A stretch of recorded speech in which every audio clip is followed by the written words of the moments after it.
and we've had lots of requests, so that's really exciting. One of the requests I might have to do at a different time because I couldn't get it up on my iPad. I had to make dinner, life just got in the way. So the first piece I'm going to do tonight is,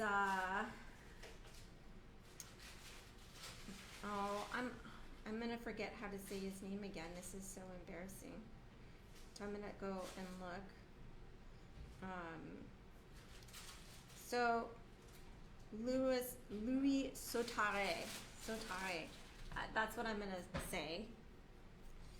And this is his, I think it's his Sonata Romantica or something like that. Where's my list?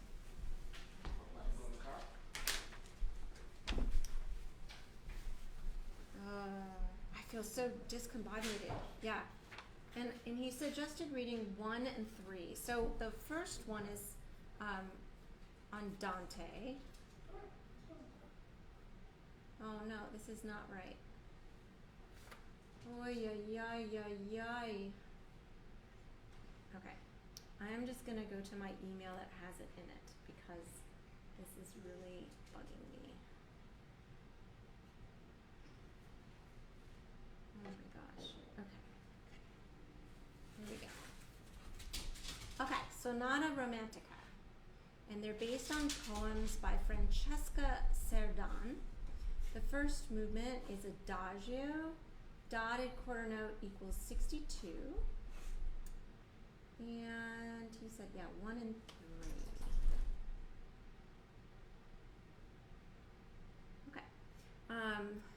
62.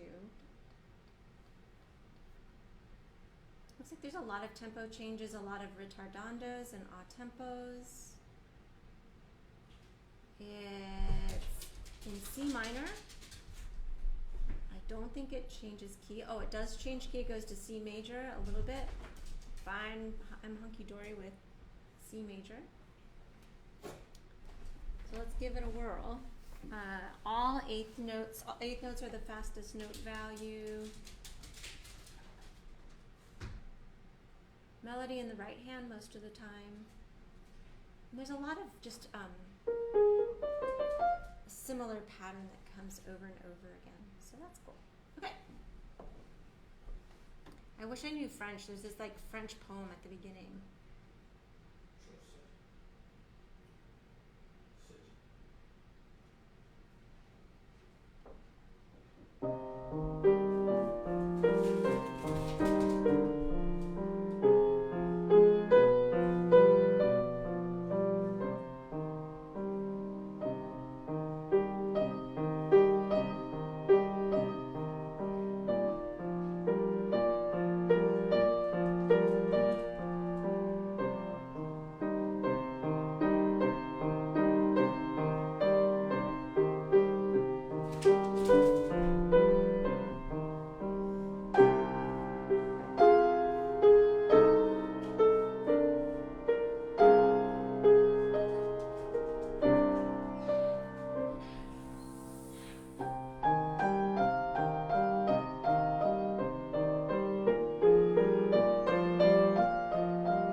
that was quite straightforward. I should have caught that at the end it does something a little bit different rhythmically. Again, I have no idea if you guys can even see, but I guess it doesn't matter. You can just listen to the pretty music. The next movement he recommended is the third in this set, which is Rêve impérieux. I don't know how to say that. So something about a dream, an imperial dream perhaps. Oh, it has something to do with Tarzan in the jungle. A very interesting rhythm in the left hand.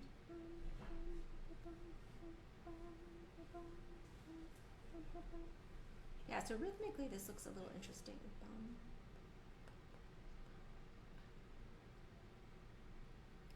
All right. Wow, okay, this will be a little bit challenging rhythmically. Goes between triplets and sixteenths and so on and so forth. It's E minor. Okay. Starts modere and then goes to andante. Lots of arpeggios. Okay, let's give it a go.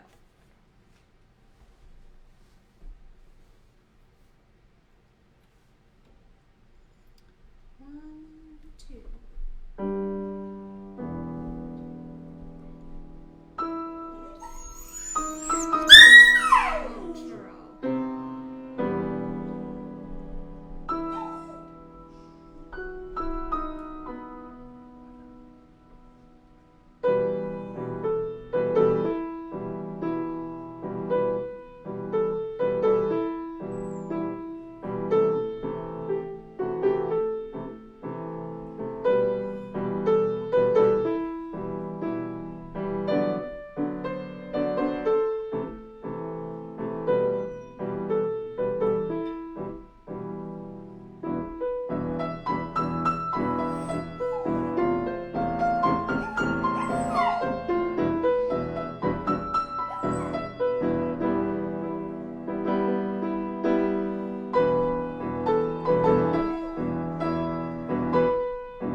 Obviously our dog decided to join in yet again today. He will not leave.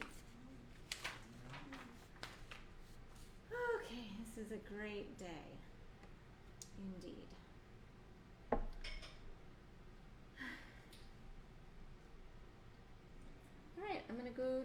else for now.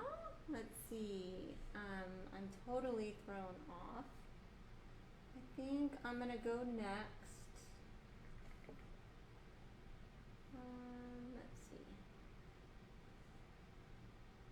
I want to try some pieces that were written by a composer I just found out about today, Hélène Tham. I'm not sure quite how to pronounce that. And she was Swedish. So yeah, and it looks like, how many pieces are in this? 6 different pieces. Let's see. Let's go ahead and read the first one, kind of get a sense of her style, and then we'll decide on another one. The first one is in B minor, 6/8. It's marked Allegro agitato, so I don't know how agitato I'm gonna get. Because of, when you're sight reading, by all means you don't need to go agitato. And yeah, if you don't need to, why do that? So I don't know why I'm thrown off. Everything is like reversed. Anyway, I'm just not gonna worry about this. Some weird stuff is going on today. Yeah, this is so weird.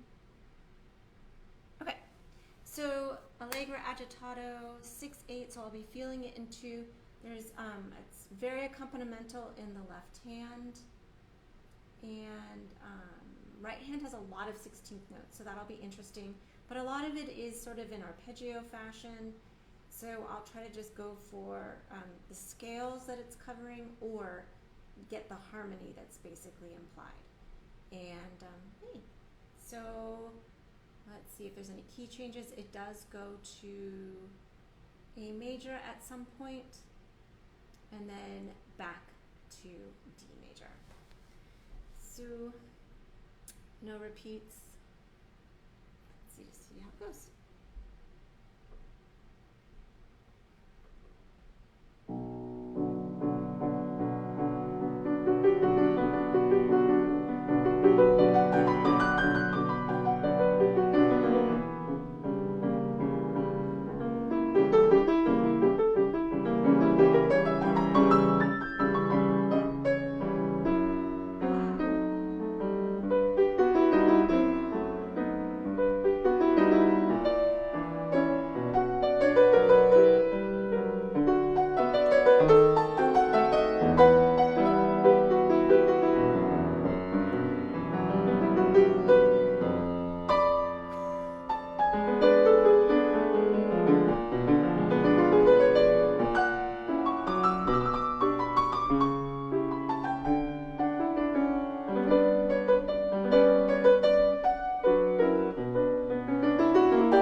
once I got into it, it worked a lot better. So I was a little lost at the beginning there, and I think I was so disoriented at the whole beginning of this session because of the sunlight.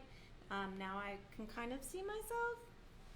So I'm feeling a little bit better. All right, so that was the first of, what's her name?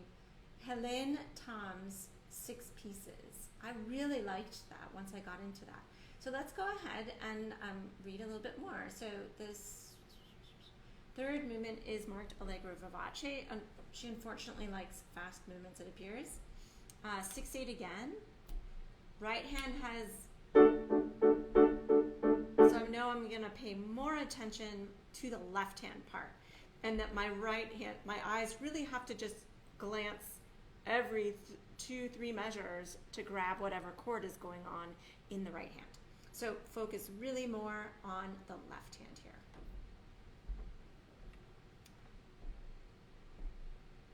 Um, 16th notes are still the fastest thing in here, by the way. And there's a couple places where the left hand will go up.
That too.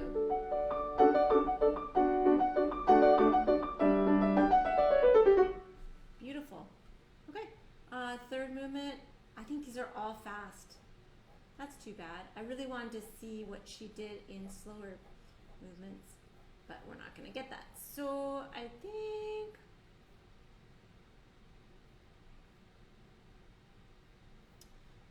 so I'm going to read one more from here. I just have to choose which one I want to do.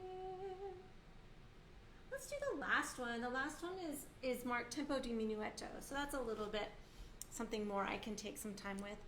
And so let's see, B flat major, or it could be G minor. I don't know. I'm kind of scanning to see if I can figure it out. Sounds like G minor. We'll find out. It does change to G major in the middle, and then goes back to what I assume is G minor. Yes, the last chord is G minor. Not really, it's mostly eighth notes in this with an accompanimental left hand. Let's try it.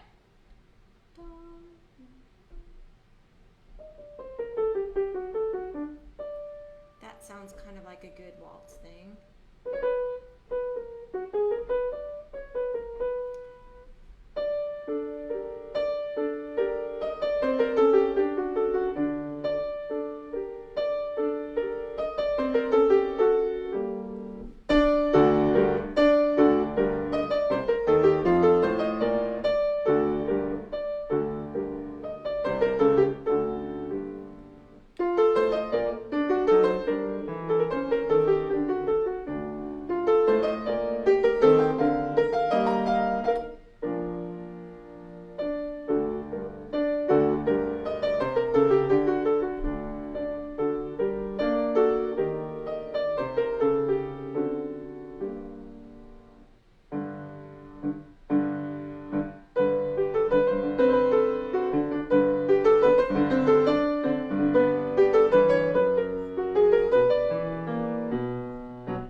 Norwegian sort of sound, at least in my mind.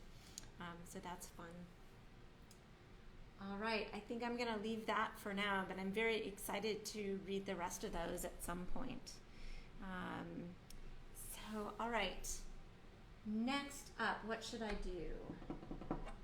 I had a request for some pieces by Emile Mayer, who I don't know much about her. It was published in Germany, but I don't even have a year down. And this is her 3 Humoresques. Ooh. This could be a challenge. Okay, especially today, my sight reading is not quite as good as it usually is. I see a lot of runs, and then, oh yeah, okay, and arpeggios.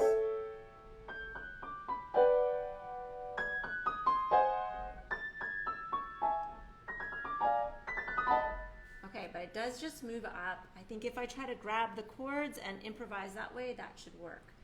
So we'll find out. Humoresque, it's supposed to be funny, so this may very well be very funny. It's in 3/4. I might have already said this, D major. It looks like it changes to G major in the middle and then goes back to D major. There are some repeats, which might save me in the end, right? Okay.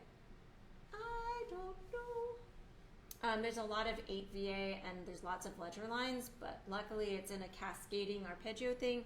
So when I see that, all I do is just say, oh, well, it's probably what I'm about to do anyway, so I just copy it. So I don't have to read ledger lines. 1, 2, 3, 1.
happened at the end there. It didn't really help to have looked forward at that part, but that's okay. That was a fun piece.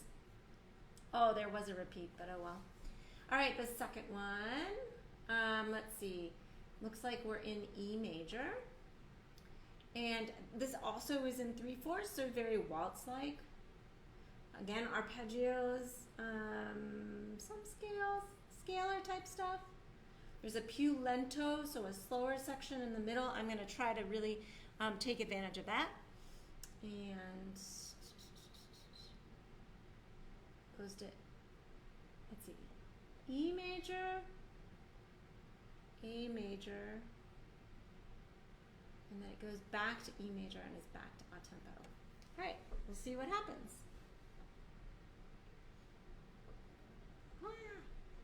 1, 2, 3.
really like these.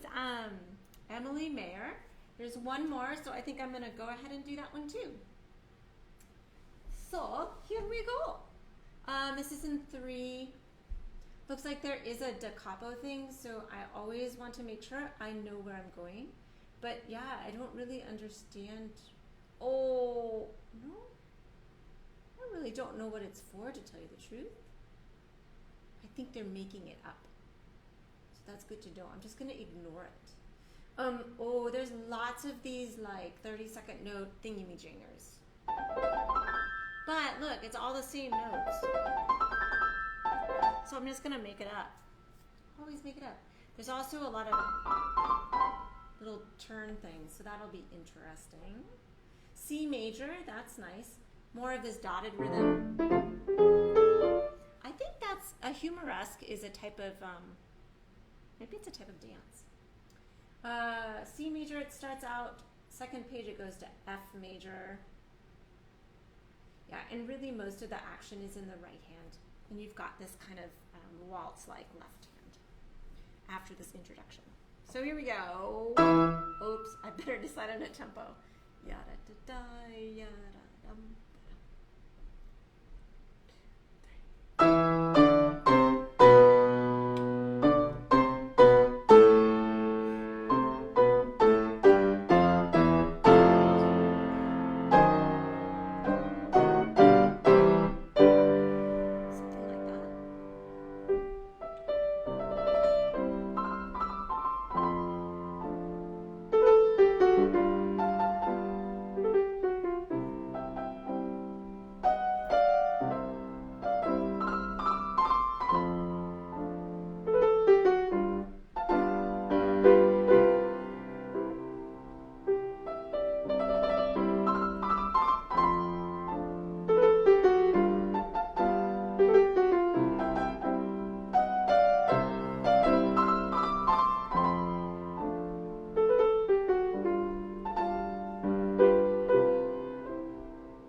idea how that was going to end, so that was really intriguing. So those were the three more, the three Humoresques by Emile Mayer. So very cool. So thank you for that recommendation. The next thing I'm going to do, I tell you, just a lot of things didn't work today. That's okay. I'm going to go back. The other thing that somebody requested were Max Bruch's piano pieces, Klavierstücke, Opus 12. I have never heard of these. So this will be fun. Oh, sign in. I know this. I've already done this a million times. But we'll do it again. Okay. And he asked for 1, 2, and 4. Okay, so I'm going to start with the first one. Andante sostenuto. I think what I know of Max Bruch. I mean, I know his violin concerto. So this looks like it's in B flat. Lots of 16th notes, but it's andante.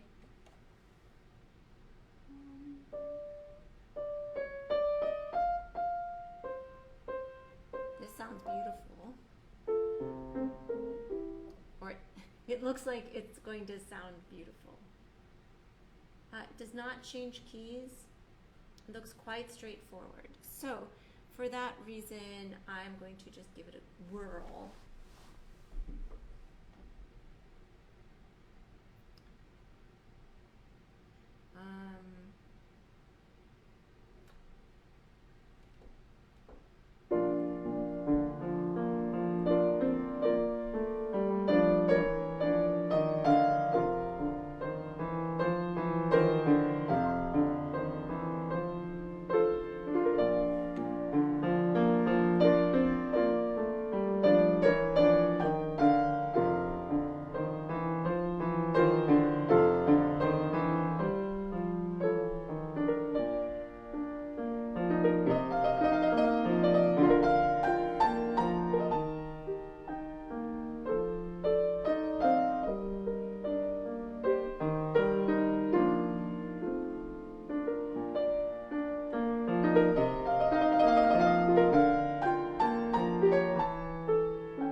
loved that one. That was pretty incredible. So I'm going to go ahead and look at his second one too. I might as well, yeah? It's only 2 pages, G minor. I wish I knew German because I don't know what sehr einfach means. I forget. I know I should know. G minor is one of my favorite keys. Let's see, we have mostly quarter notes and then dotted 8/16ths. So though that rhythm, the dotted 8th and 16th, is probably going to really help me determine the tempo.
Wasn't supposed to roll that last chord, but oh well.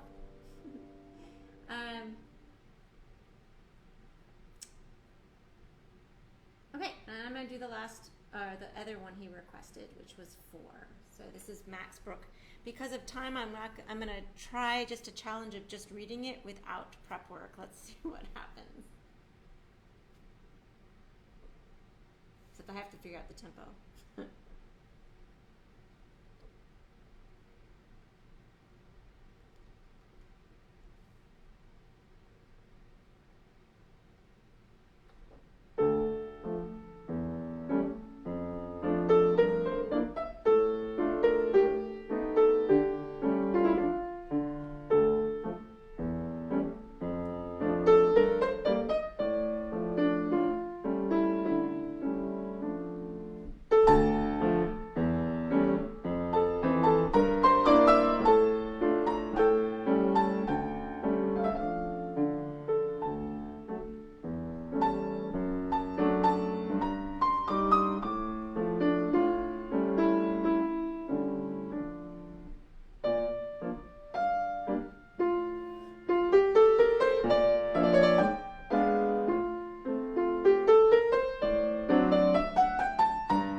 wasn't sure if that was the end. I realized after I started, I should have at least known how long the piece was. Okay, the next, let's see, I've done that, and I can wait for this one. The other one that somebody specifically requested were the Alkan Preludes. So that kind of scares me, but I think I have time for one of them. So let's look at those. There's like a million of them too. Like, I was really puzzled by that.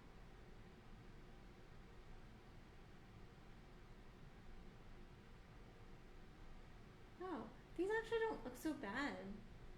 And some of them are really short too.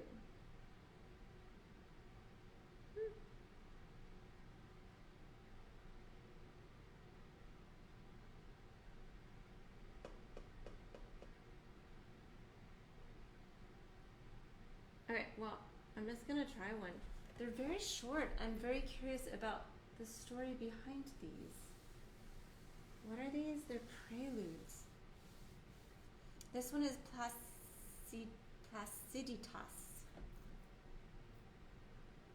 This one's in E major.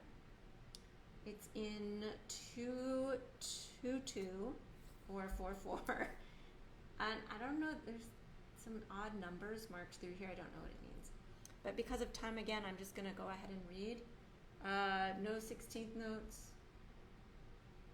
I love this. It's marked tranquillo in tempo molto indipendente. So like a trio with very independent tempo. What on earth does that mean? I don't know.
Supposed to end.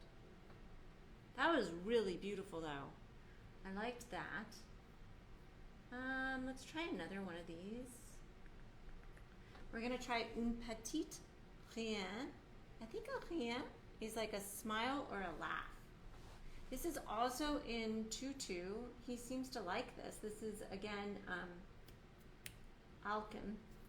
Am I right about that? Yeah, Charles-Valentin Alkan. So this looks, it says gentilmente, F major, all eighth notes and quarter notes. Got some little mordents in there, which I'll do if I want. I usually leave mordents out until I feel confident, just because those can be alarming and they can upset the apple cart. So, gentilmente, but also assai vivo. Let's do 1, 2.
these are really lovely. And there was a set of pieces like this, I think, last Wednesday night that I thought would make really good sight reading exercises. And these are the same way. I think some of them are more tricky, but some really lovely things. So I'm going to keep my eyes on these. I have a few more minutes, and with that, I had a request from somebody that's not feeling very well. And so he asked me to read through the first movement of the Beethoven Piano Sonata, Opus 101. Now, full disclosure, I played this a really, really long time ago. So I guess you could tell me, well, but Erica, then you're not sight reading. Well, that is true. However, it has been so long, I promise you that it's going to basically be like I'm sight reading. So this is for Richard. So let's see how it goes. I just need to find a good addition here. And by the way, everyone, I'm using my iPad because I can very easily download things from IMSLP. If you don't know about IMSLP, you certainly should. It's a great resource online for scores that are in the public domain. And you can find so many things in there, and you can perform most of them for free. So, and not worrying about copyright. All right, oh my gosh, I don't even know why I'm trying this. This is kind of crazy. Do I even remember it?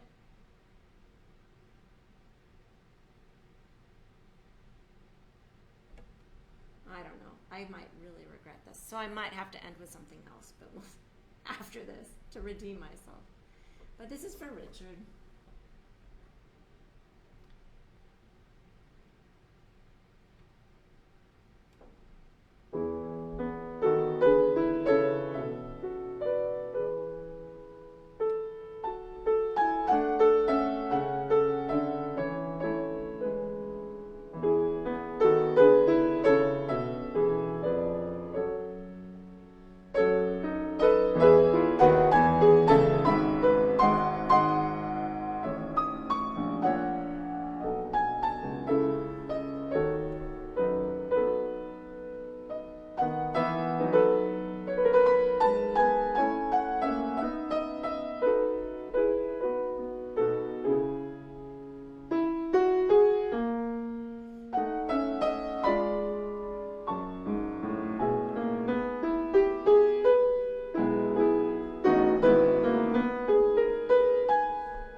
so that was for Richard. Yeah, it's been a super long time since I have played through that. Or yeah, I mean, I think it's been over 30 years, so that's kind of fun. Okay, I think that's it for tonight. Thanks for anybody that joined in, and yeah, I'll be here on Sunday. Will be the next time. So have a good week. I'm glad the sun finally sort of started to go away. Take care, everyone.